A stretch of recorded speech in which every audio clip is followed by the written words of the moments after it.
canto number 8, chapter number 8, and we'll begin from text number 3.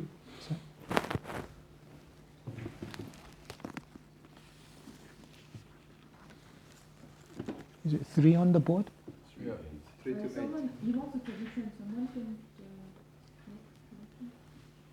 So this is 3, yeah? This is 3. Okay, so we'll do number 3 together, and then... It's not 3? Yeah, it's 3 on the board. And then we'll read to the first purport, which is number 8. Okay?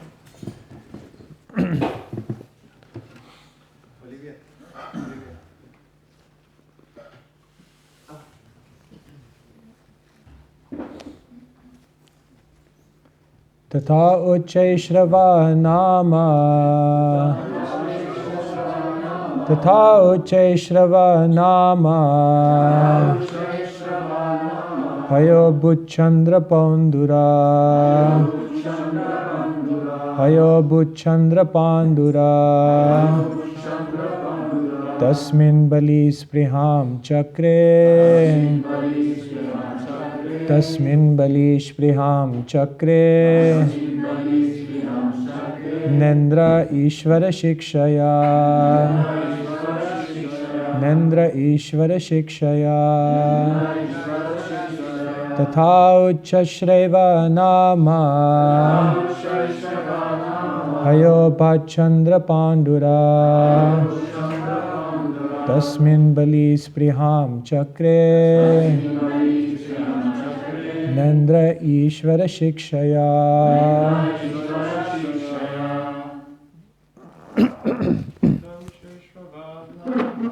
Tata Shrava Nama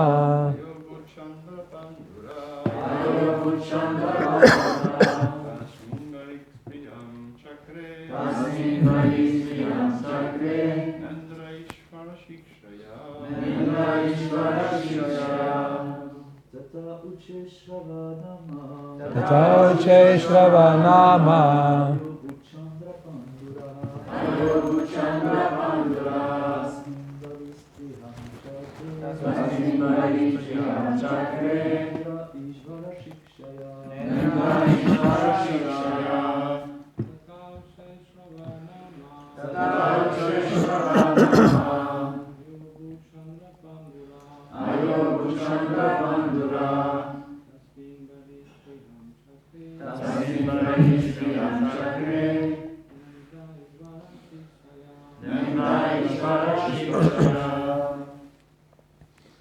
Ladies.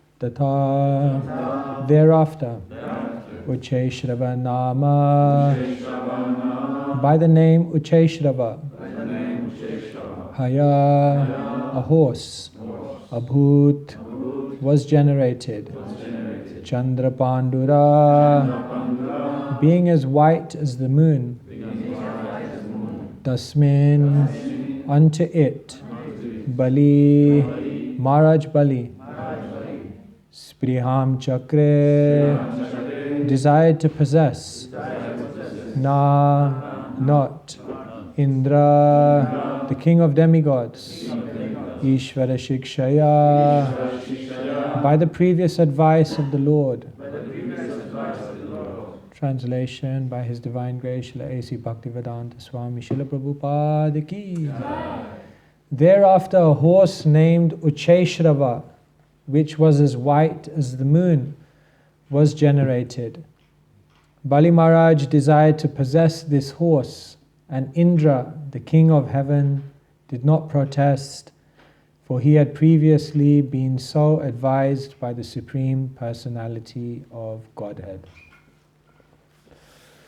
Excuse me. So I'll read 4, 5, 6, 7 and 8, and then we'll read the purport to number 8. So text number 4.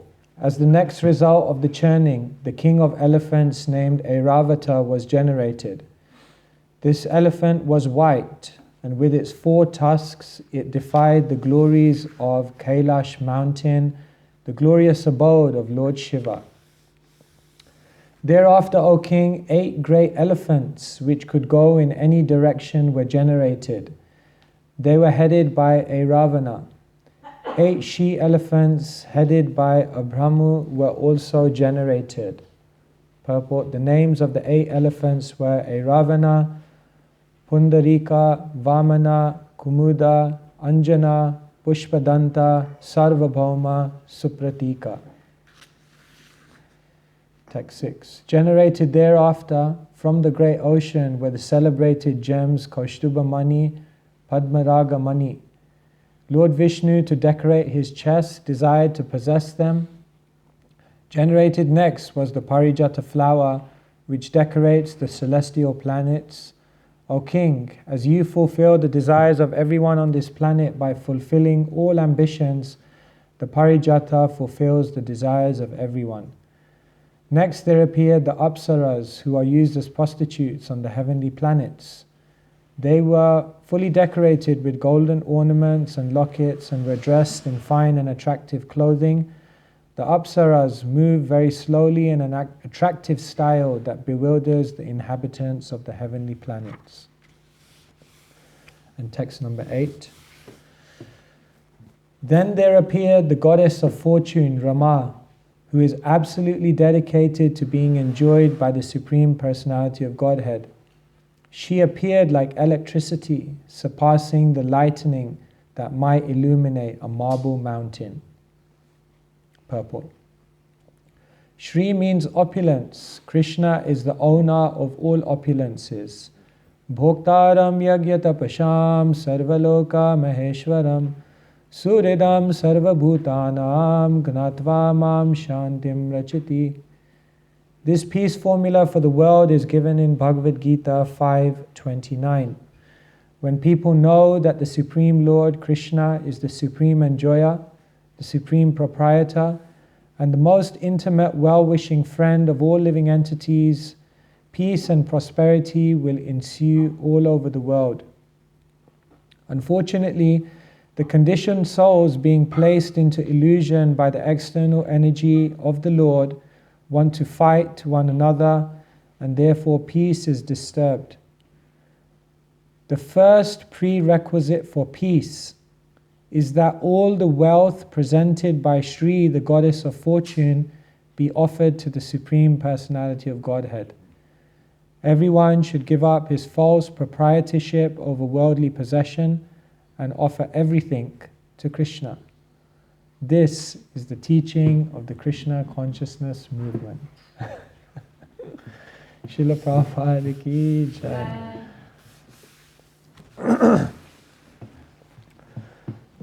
Just when I read that, I remembered a story. Prabhupada says, all the wealth should be offered to Krishna. So once there was one rich industrialist, and he was on a morning walk with Prabhupada. So he was very generous. He was a donor. He was giving. So the devotees gave him the opportunity to meet Srila Prabhupada. So he was on the walk, and the devotees were very happy. He was getting the mercy of a sadhu. And then Prabhupada looked at him and said, so you are earning so much money. How do you earn your money? He said, I have a glass business. So then Prabhupada looked at him and said, so where does the glass come from? He said, glass comes from sand. So where does the sand come from?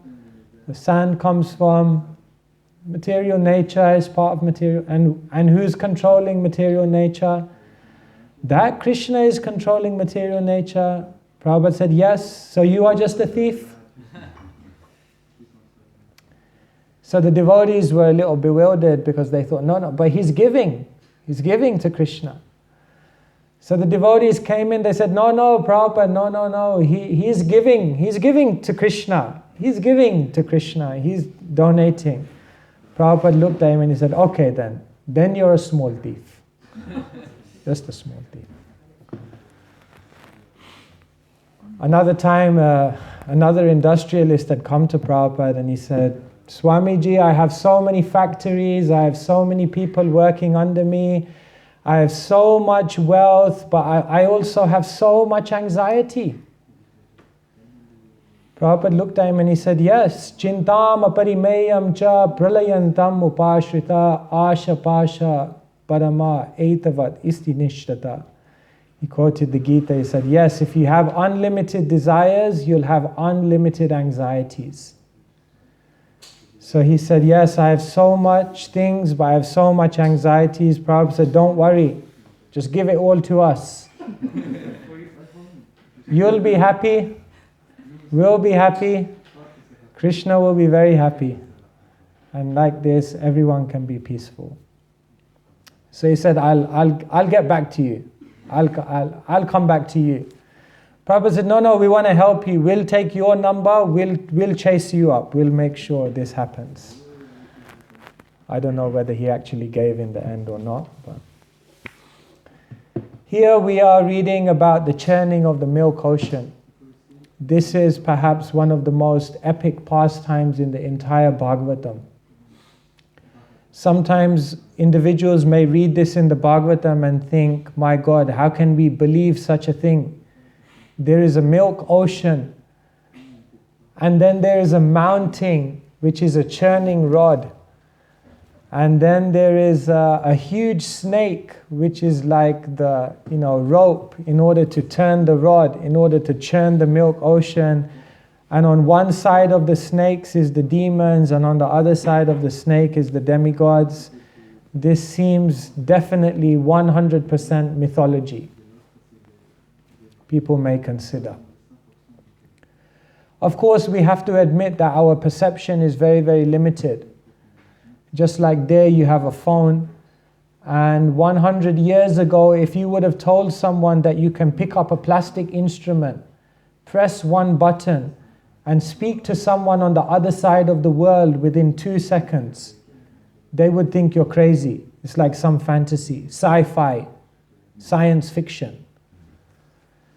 But now we do it without even thinking a second thought, which just shows that in 100 years, how much our own limits of perception can be turned over upside down.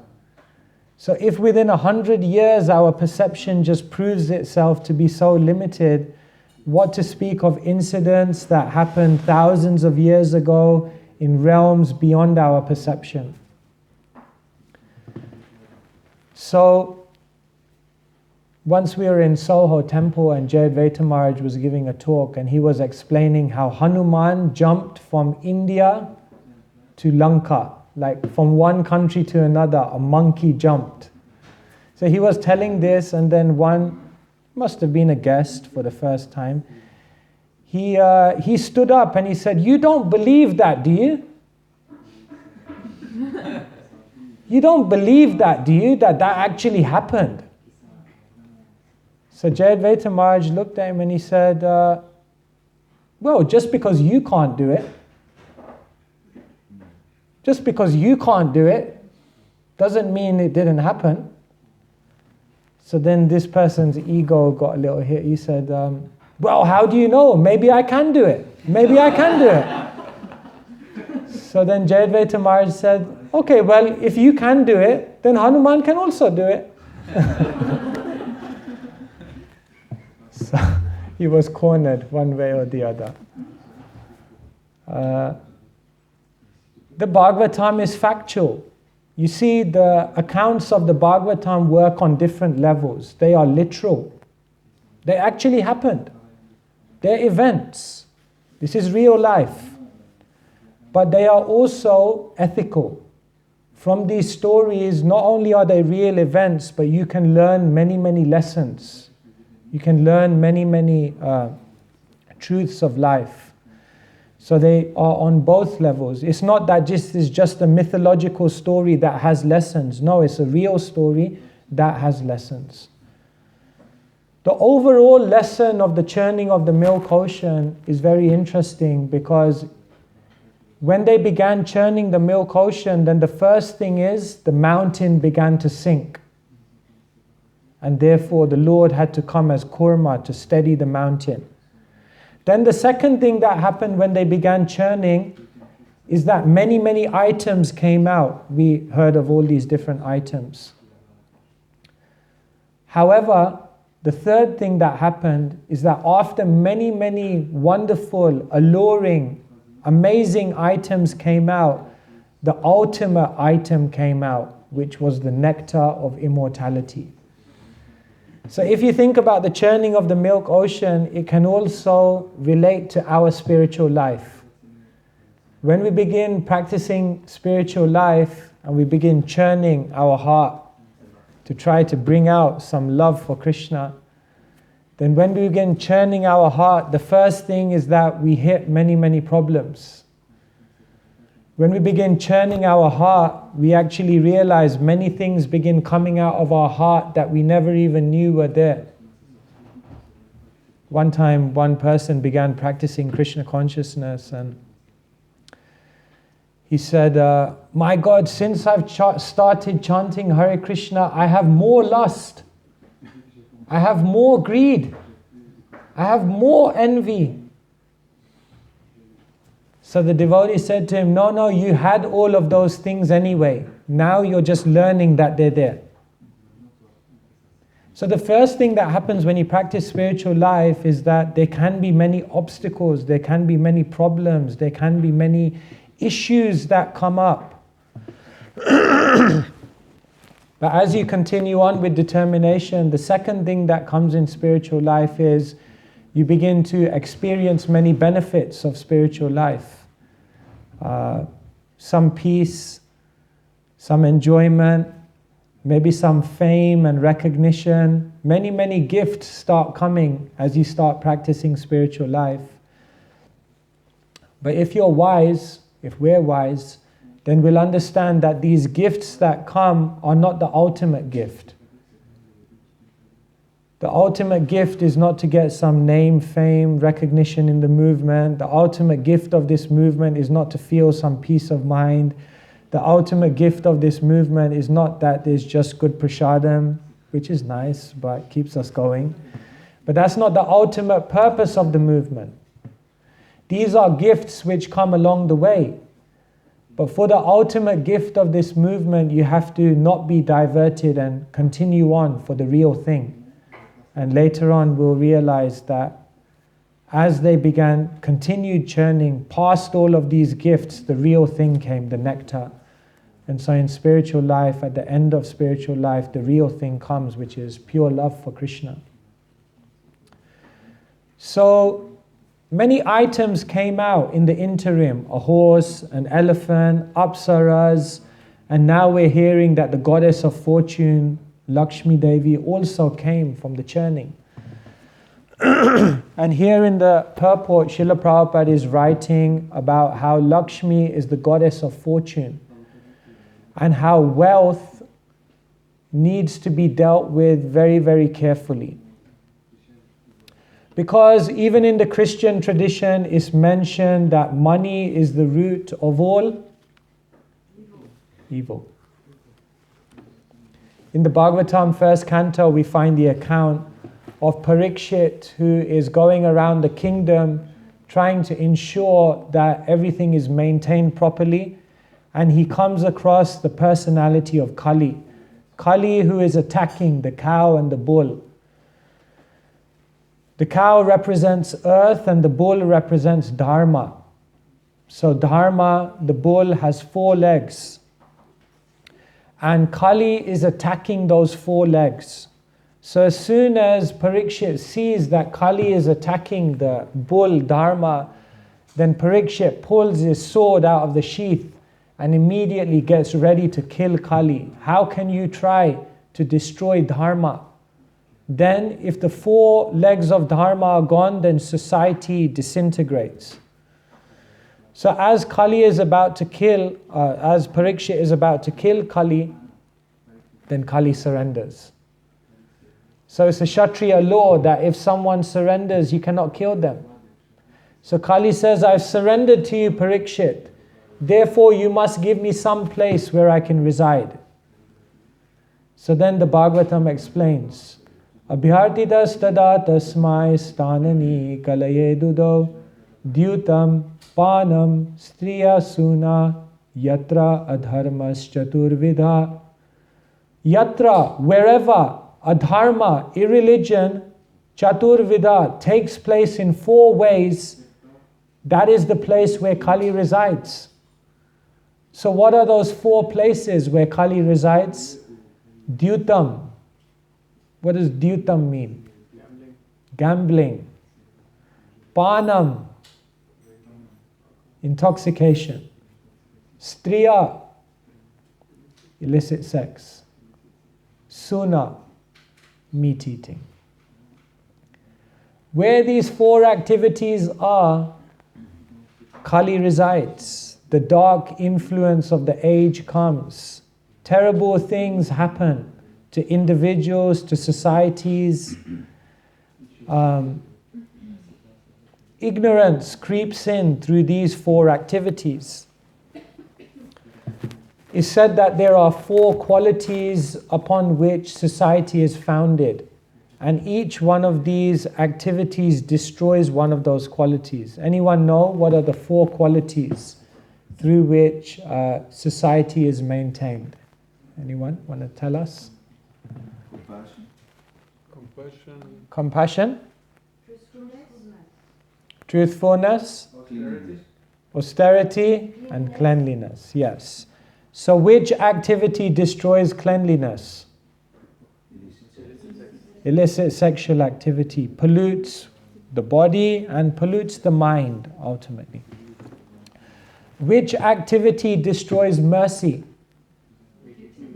Meat eating. Prabhupada often made the link that if there is indiscriminate animal killing, then there will be war in society. So that's amazing. Prabhupada made that statement. Nobody in the world can make that link. Nobody in the world makes that link.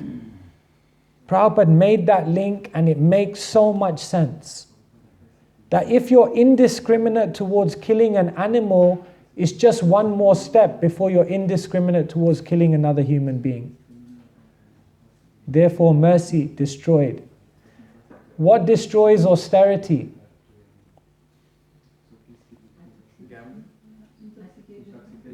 Intoxication.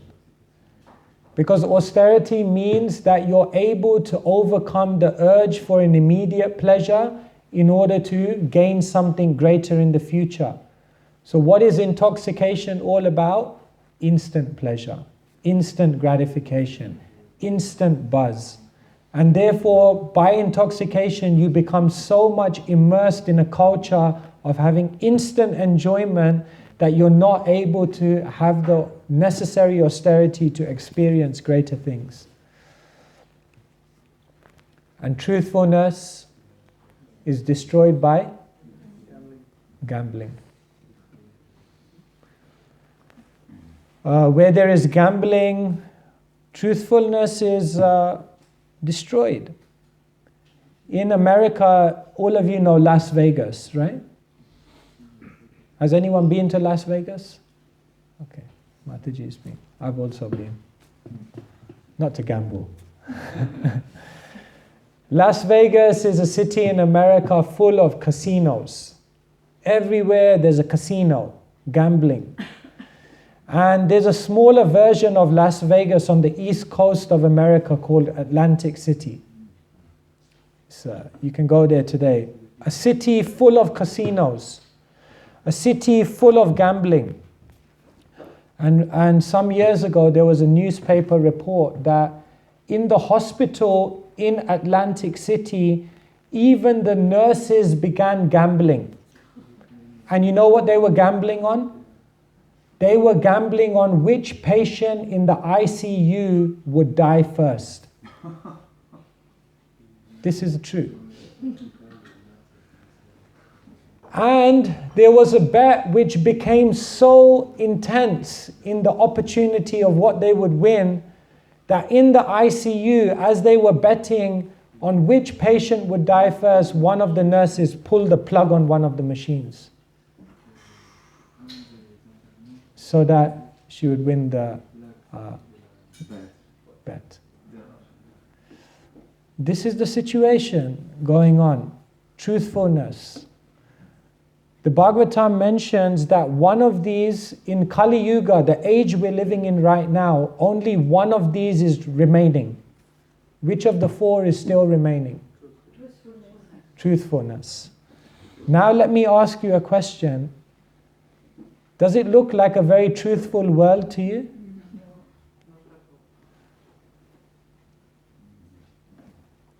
Everywhere there are conspiracy theories.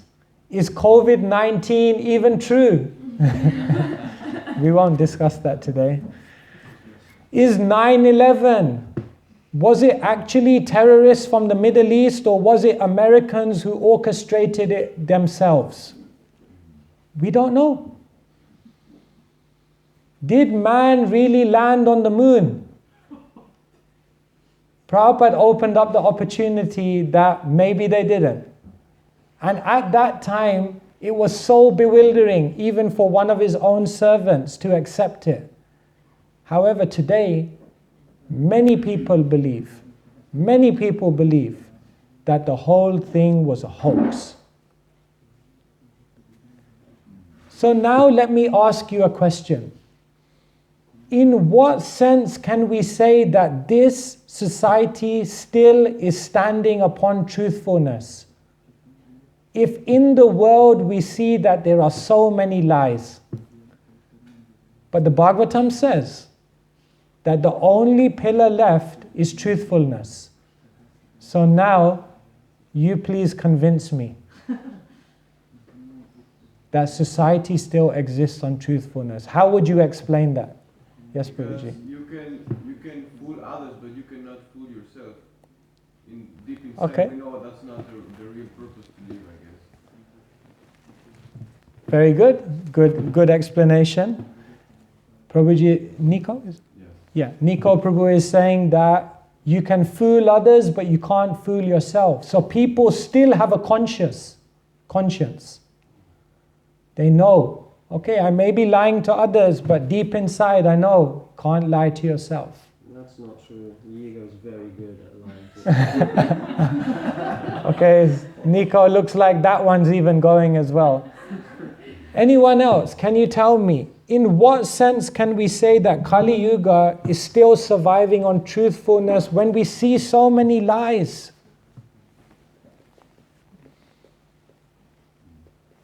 Yes, Mataji. Okay, you can say in French and someone can.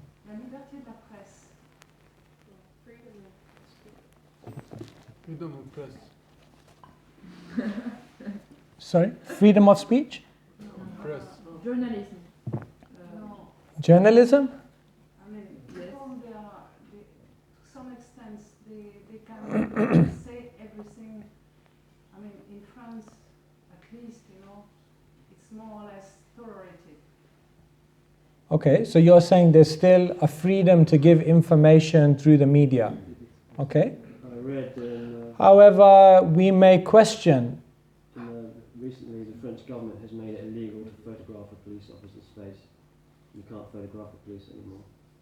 So that's Okay, so we're on the last leg of truth, and it's going to be cut. but still I want you to explain to me, why is it that Kali Yuga is existing on truthfulness? There's a principle given. Yes, Prabhu. I would say if you compare this for things according to the level, then truthfulness is at least... It's not as bad, it's not degraded as much as the others. Yeah. Okay? Yes, Prabhu? Yeah, Srimad Bhagavatam. Yes. Choose your religion. You This is the point. This is the point. The first verse of the Bhagavatam mentions Janmadya shayaton vayad itaratas charteshva bhigyasvarat tene brahmaridaya adikavaye muyanti yat suraya tejovari mridam yatha vinimayo yatra trishargo mrisha. And then this is the line. Dhamna svena sadani hastakahakam satyam param dhimahi. What is Bhagavatam presenting to the world? Satyam param dhimahi. Even though this entire world is covered over by lies, society still has the opportunity for truthfulness because the Shastra is in society. The Bhagavatam mentions Krishna svadham upagate dharma gnana dibisaha kalau nasta drisham esha purar narko dhunodita. That in this dark age of Kali, there's only one thing which is giving light. And that one thing which is giving light is the Shastra. And in that sense, we can say that Kali Yuga is still resting upon some level of truthfulness, because in Kali Yuga, by the grace of the Acharyas, there is still access to the Shastra. And therefore, it doesn't matter how much one is illusioned, it doesn't matter how much ignorance pervades, it doesn't matter how much one has become overcome by layers of untruth, if they come in contact with the Shastra, which is the absolute truth, Satyam, Param, Dhimahi, then all of those layers of untruth can be removed. The day that Shastra disappears from the world is the day that Kali Yuga takes full root. And therefore, the fact that the devotees, firstly, Srila Prabhupada provided these books, and then the devotees widely distribute those books and discuss this knowledge and embed it within their heart, means every one of those devotees who is living this knowledge, learning this knowledge, and distributing this knowledge, the full effect of Kali Yuga is only being checked by those devotees. The fact that the books go out is an incredible thing. One time we had Dhananjaya Prabhu, who was the one who, on behalf of Srila Prabhupada, purchased Bhaktivedanta Mana. And once he came into the room and Prabhupada said to him, "It's all over. It's all finished." So he was. Prabhupada looked at him, he said, "It's too late." So he was waiting for the purport. So Prabhupada said, "So many books have been produced, and so many books have been distributed. If tomorrow all of the devotees leave, if tomorrow all of the temples close, if tomorrow ISKCON completely shuts down," he said, in one sense, it doesn't matter because it's too late. The books are out there. Someone will pick up one of those books and start the whole thing again. Of course, that doesn't mean we want to lose the devotees, doesn't mean we want to shut the temples down, no. We want to keep everything open. However, the books are out there, and the truth is out there. And so it's such an auspicious thing. The Shastra is perhaps our greatest saving grace in our life. Sanatana Goswami had a great love for the Bhagavatam. So what happened is that one day he had a dream. And in the dream, a Brahmin boy came to him and gave him the Bhagavatam. It was not so available at that time. But in the dream, a Brahmin boy came to him and gave him the Bhagavatam. So he was ecstatic, he was overwhelmed, he felt, "Oh my God, I'm so fortunate." And then he woke up. And then he realized, oh no, it was only a dream. I didn't get the Bhagavatam. I didn't get the book. Oh no, I'm so unfortunate. And he was lamenting. And as he was lamenting, now in real life, a Brahmin boy came to him and gave him the Bhagavatam. And from that day, he received the Bhagavatam, and he writes beautiful prayers to the Bhagavatam. He says, Madeka bandhu matsangin madguro manmahadana manishtaraka madbhagya madananda namostute. He prays to the Bhagavatam and he says, the Bhagavatam, Madeka bandhu, my only friend. The Bhagavatam, Matsangin, my constant companion. Madbhagya, my greatest fortune. Madananda, the greatest source of my happiness. Manishtaraka, the Bhagavatam, that thing which lifts me up. This is the Bhagavatam. It's your constant companion. Everything else in life changes. There's only one constant in this world. And the one constant is that everything changes. Your body changes. The people around you change. The place you live may change. Your life situation may change. Your fortunes may change. Everything is constantly changing in this world. But the only thing that constantly remains with you through all of those changes is the Bhagavatam. And the vision we gain through the Bhagavatam helps us to deal with all of those changes.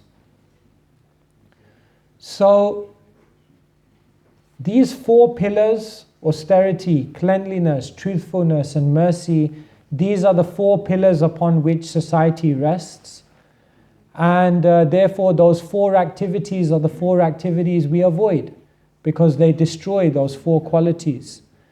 But Kali looked at Parikshit Maharaj and he said, you've given me these four places to stay, but your kingdom is so amazing that none of these things are going on. So you promised you'd give me a place to stay. But you've given me four places, so that's very nice, but these four places don't exist. So then Parikshit said, I'll give you a fifth place. And if you stay in this fifth place, then that's okay. Because from this fifth place, all the other four things will happen. And what is the fifth and final place that Parikshit gave Kali to reside? Where gold, money is hoarded, is kept, is stored. Because from that opulence, from that Aishvarya, from that wealth, all the opportunity for all the other sinful activities will come. So I always thought it's quite interesting how we avoid the four regulative principles like very strictly. Very strictly. We even take a vow. I always thought maybe at initiation we should also take a vow to not reside in a place where there is gold. Because if you think about it, that's where the other four come from. However, we may want to consider that when it comes to the fifth place, we may not be as attentive as the other four places. Yet that fifth place, as Prabhupada is saying in this purport, is where it all begins. And so today, as we're learning about the churning of the milk ocean and how Lakshmi Devi came out, Srila Prabhupada is reminding us that Lakshmi Devi is the goddess of fortune. She represents all wealth. And all wealth should be used for Krishna. Because there are two Sanskrit words, dhana and artha. Both of them mean wealth. But dhana just means the physical wealth. But artha means wealth that is used for benefit. Wealth that will actually benefit you and not degrade you. So every devotee will have dhana. But what they need to do is convert their dhana into artha. In other words, wealth that won't degrade you, but wealth that will elevate you. And only when you use the wealth appropriately, only when you use the wealth carefully, only when we're very, very cautious not to become diverted by the contamination that could come with wealth, then that wealth will elevate us. Otherwise, as Prabhupada says, the wealth can be a great source of problems in our life and in society at large. Okay, so I'll pause there and finish and ask if there are any comments, questions, or reflections anyone has. Yes, Jyoti Prabhu. I'd like to say something very relevant to what you're saying. 25 years ago, I was preaching in Australia and Western Australia and Perth. So we will go with the devotees to Kalgoorlie. Kalgoorlie is a city with an open sky gold mine. They extract gold, open sky. So we will go there just with books and paintings. And from this gold, all simple activities were taking place in the city. Prostitution, meat eating, and people were all the time drunk. They were drinking alcohol because nothing else to do. It's the middle of the desert. So just to Yeah. very, And you find this actually in all traditions, spiritual traditions, always warning against. Even Jagannath Das Babaji, isn't it? He was being carried in the basket by Bihariji. So one time they were walking and one wealthy person came and he said, oh Sadhuji, I want to give you some donation. So he gave like some paisa, 5, 10 paisa, some coins. So Bihariji took it and put it into the basket. Jagannath Das Babaji went and then he came back. He came back to the person and he said, you take these paisa back, it's too heavy. It's too heavy, I can't hold it. So the person was bewildered. He said, what? Jagannath Das Babaji looked at him and he goes, my pranams to you. I don't know how you are carrying so much wealth with you. How are you able to carry so much? Even these few rupees are too heavy for me. He gave it back. It's heavy. It's a burden. I remember when I was growing up, one of my cousins, he became a sannyasi, not in ISKCON, in another movement. And they have 5 vows. I won't go through the whole thing. But one of their vows is that they don't even touch money. Not just like even to touch it. And if by accident they touch money, by accident, they have to fast for 1 day. Even by accident. I mean, Sankirtan devotees wouldn't be alive today if that was the case. Of course, when there was one yogi in the paper who was like, there was a picture of him and there was a bunch of money and he was like this. No. So they showed it to Prabhupada and Prabhupada said, you take a picture of me and I'll go like this. Prabhupada could digest it somehow or other. Apparently someone tells another story of Prabhupada. I just heard it and I never read it myself, but I'll tell you it anyway. Apparently Prabhupada was speaking to a guest and he was answering his questions. So he had some questions and then right in the middle of a conversation a devotee came with a briefcase. So he put it in front of Prabhupada. So Prabhupada is speaking to this new person. So Prabhupada is like just like 100% open. So like there's a briefcase, he's having a conversation, Prabhupada, boom, boom, briefcase opens. And it's full of money. So, like, would you do that in front of a new guest? Maybe we would not do that. Prabhupada did it. And so this person was a little shocked, like, oh my God, like, this is a saintly person. Like, what's he doing with so much money? And then Prabhupada called in one devotee, and he said, this is for Food for Life. And he called in another devotee, this is for this temple. Called in another devotee, this is for the BBT fund. And like this, he called in different devotees, and then the whole briefcase was empty. And then he closed it and put it to one side, and this person realized, my God, so much is coming, but it's all going back to Krishna. So, Nirbandha Krishna Sambandhe Yuktam Vairagyam Uchyate. Somehow or other, that's our principle, but it must be exercised with caution. But yes, so thank you for sharing. Yeah.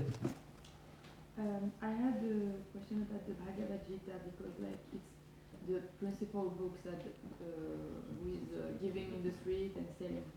And I was wondering why it was so complicated, because especially now for the young generation, why is not something like you are doing now, right now, just giving like daily life examples and illustrations. It would be like, now that when you talk, I understand way more than when I try to read Bhagavad Gita and I read like 3 pages, I'm like, oh, I understand. So sometimes we may have this doubt that why do we distribute books which sometimes seem philosophically very, very complicated, and why don't we distribute something which is easier language, easier for people to digest? So first thing is we can do that. There's no problem, and we do that. We have many devotees who have written books and we give that out. However, the scriptures, although they're very, very philosophical, the power and the potency of scripture is immeasurable. These books are not understood through the intellect. These books are understood through the heart of an eager listener. Somehow or other, I had the fortune to distribute books over quite some years. And it was very, very interesting that often I would distribute books to very, very intellectual people. And I would think, brilliant questions, brilliant, sharp person. They will definitely appreciate these books. And then I may distribute the books to someone who's very simple, who's hardly educated, who maybe has hardly read a book in their life. And the amazing thing is, sometimes they grasp it and the intellectual person doesn't grasp it. And my conclusion was that these books are not understood simply on the level of intellect. So, yes, the books are complicated, but therefore we have to do many other things to help people understand the books. And therefore, when we distribute books, we try to follow people up and help them and assist them to read the books. But the reason we give out these books is because here in these books, you're not just reading information, but there is a spiritual power. You see, yesterday at lunchtime I was discussing with Lochanananda Prabhu of Mukunda Maharaj, who was one of Prabhupada's earliest disciples, and he was explaining the first time he went to see Srila Prabhupada at the Bowery. And he said, I sat in Prabhupada's lecture and I didn't understand anything. Hardly I could understand because his accent was too heavy and the philosophy was too high. He said, but I walked away and I was convinced. He said, because in the sound vibration of Prabhupada's voice, there was so much urgency that I felt to myself, this man has something important to tell the world. I don't know what it is, because I didn't understand it. But I'm convinced he has some important information for the world. And therefore he came back. So when you read Prabhupada's books, even though you may not understand the language, the conviction, the realization, the potency of a pure soul is having an effect. And so there's a spiritual effect, potency of these books that we may not immediately grasp. And just take your own example. You're saying that you read Bhagavad Gita, but you don't understand it. But you're sitting here. You're sitting here and you're hearing Bhagavatam. So you may say, I didn't understand it. I didn't grasp all the philosophy. But of course, it's had an effect on your heart. Otherwise, why would you be sitting here? So these books are deeper than we can imagine. They're not just information, but they're transformation. But your point is also true that we should try to make it easily understandable for people. And so, both. You had... Just to go to what Prabhupada said, the purport that always belongs to the Lord and always should be given to Him first. And just related to the present situation, as you said, where the money is kept, that's the banks. Banks, yeah. Bank, yeah. So we see the present situation where many people are speaking about financial or economical crisis or collapse or whatever like that. That may be a help to stop this accumulation of money, gold like that. And then the preaching of the Bhagavatam will be more effective. Yeah. Yeah, so even in the economic collapse of the world, I think every single country is going through a recession, economic difficulties, and banks, as you mentioned. So all of this, Krishna has a plan, somehow or other. The Sankirtan movement has to come, and it's so ethereal, money, isn't it? Prabhupada said money is such an artificial thing. It's just a piece of paper. That's not wealth. In ancient civilizations, there was no money. There's no currency. You barter goods which actually have value. It's funny, we use money just like, okay, it's money. It's such an illusion. And the most amazing thing is that all the money in the world, it doesn't even exist on paper even. Most money in the world is just a number on a screen. It's just a number on a screen. If you count the entire wealth in the world, there's not that much even physical currency. It's just a number on a screen. It's amazing if you think about it. Of course, we'd like to have good numbers on the screen. It's an illusion. The amount of money in circulation is equal to the amount of the government's debt. Yeah. So the sum total of all the money in the world is actually zero. Because all the credit equals all the debt. Yeah, this is the situation. So, therefore, Bhagavatam says, Andhayatandher upaniyamanam tepi satantyam murudam nibaddha. One blind man leading another blind man, and everyone falls into the well. Cheaters and the cheated. That's the situation. Much you have something? Had some question? No. Yeah, you had a question. Okay. Also, I heard that gambling also referred to philosophical speculation. Yeah. How is philosophical speculation gambling?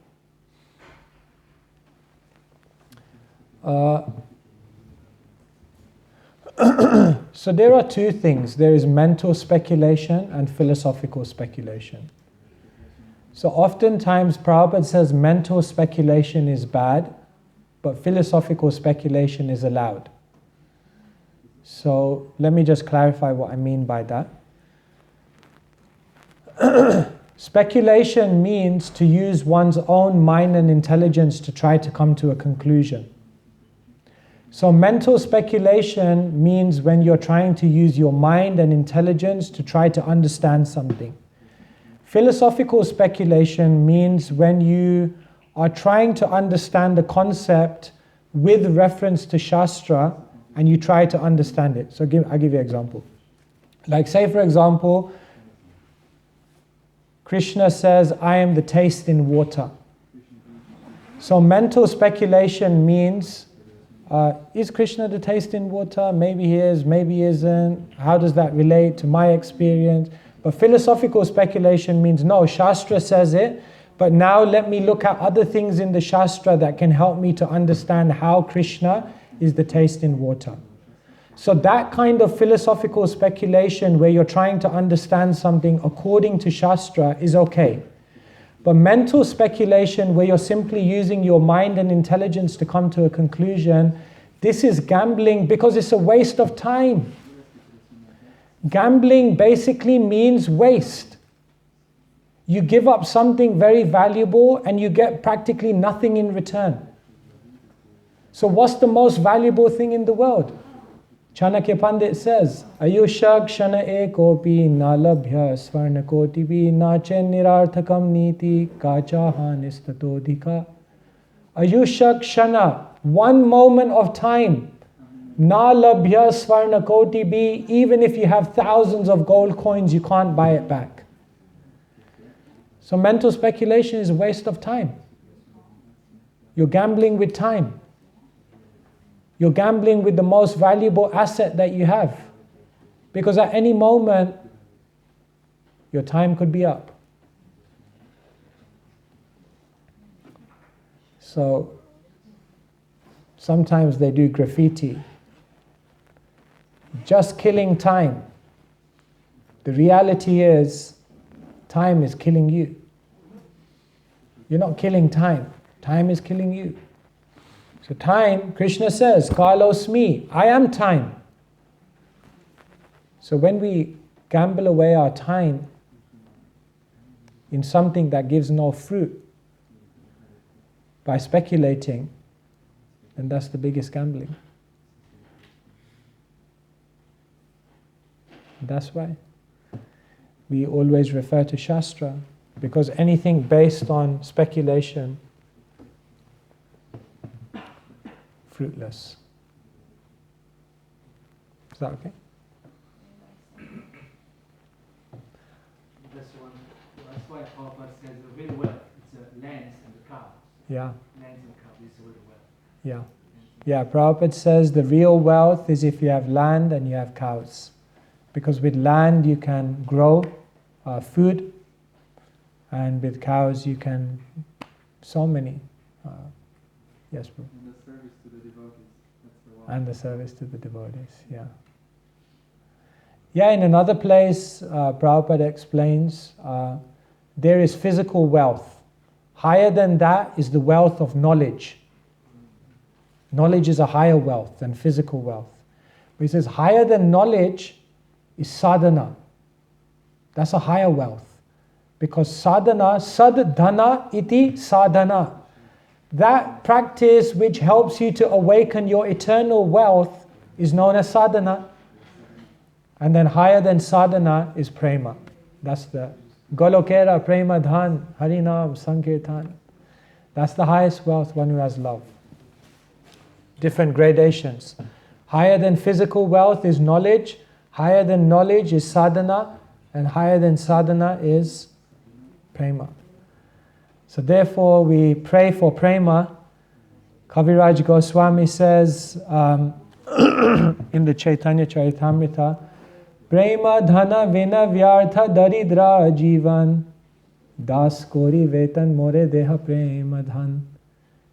Prema dhana vina vyartha. If one man or lady says, I have no love, daridra jivan, then you can understand that person is a very poor soul. So what does Kaviraj Goswami says? Dasakori, Krishna, make me your servant. Dasakori, Vetan More, and I ask you, when I become your servant, just give me one wealth. Deha prema dhan. Give me some love for you. Because then you become wealthy. So that is the real wealth, to have some love for Krishna. Grantaraj Srimad Bhagavatam ki, Srila Prabhupada ki jai. Sutapa Prabhu ki. Just a quick announcement. This Sunday, 12:30. Usually Sunday feast we are not active in the temple because of coming from outside. But we will be having an initiation ceremony, 12:30 in the temple room. Janananda Maharaj and Mahatma Prabhu will be initiating on that day. There will be like a fire sacrifice. It's good that volunteers come also. They could see what is initiation actually, how it is performed, and the vows, devotions.